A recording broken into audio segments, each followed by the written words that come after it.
Voilà, donc, une fois de plus encore, bonjour bien-aimés.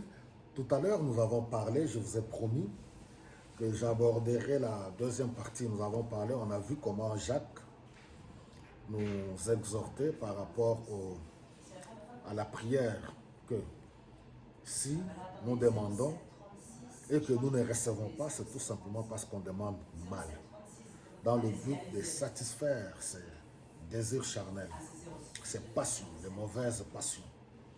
Alors, il a dit à la fin de versets 4 et 5 que celui qui aime le monde est ennemi de Dieu. Voilà, c'est là que je vais rebondir. Alors, je vais rebondir là-dessus. Pourquoi je vous ai promis. Vous allez voir maintenant Jean, lui, dans 1 Jean au chapitre 2, à partir du verset 15, il nous dit de ne pas aimer le monde et les choses qui sont dans le monde. Car celui qui aime le monde, l'amour de Dieu n'est pas en lui. Alors, il explique quelles sont ces choses qui sont dans le monde. Oui, les mauvaises passions, la convoitise des yeux et de la chair. Et ça, c'est très, très, très important.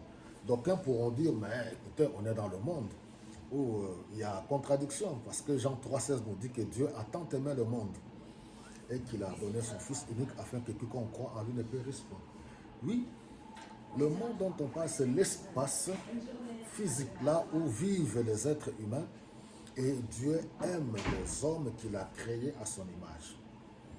Dieu les aime au point qu'il a lui-même accepté de se sacrifier pour le salut de ces hommes et femmes créés à son image et à sa ressemblance.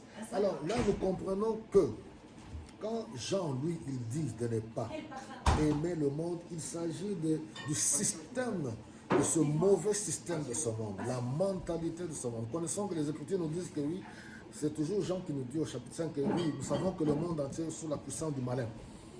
Alors, le mauvais système de ce monde, le désir de posséder, d'avoir, de faire du mal aux autres, d'envier les autres, d'écraser les autres, de dominer les autres, de tuer les autres, cet esprit meurtrier. Et vous voyez, toutes ces choses-là, c'est ça en fait. Et les gens sont en train de vivre dans l'esprit de compétition. Les nations se haïssent, les nations se détruisent mutuellement.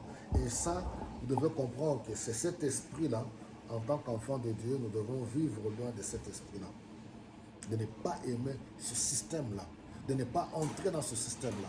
Alors, plusieurs ont accepté, quel que soit le prix qu'ils sont appelés à payer pour atteindre leur but et objectif. S'il faut passer par toutes ces voies, les voies mauvaises, ces gens-là, ils n'hésitent pas. Alors, peuple de Dieu, devons savoir qu'il est important de faire très attention. Ceux qui sont enfants de Dieu, ils sont conduits par l'Esprit de Dieu et ils aiment Dieu.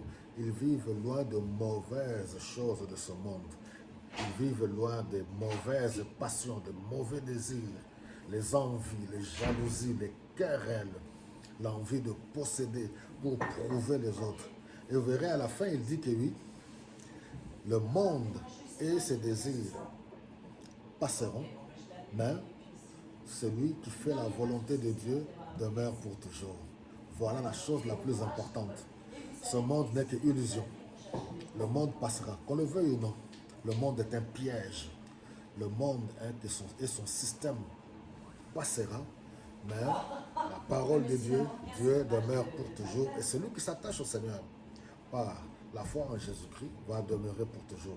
Voilà, bien-aimés, passez une très très bonne journée, bon début de semaine.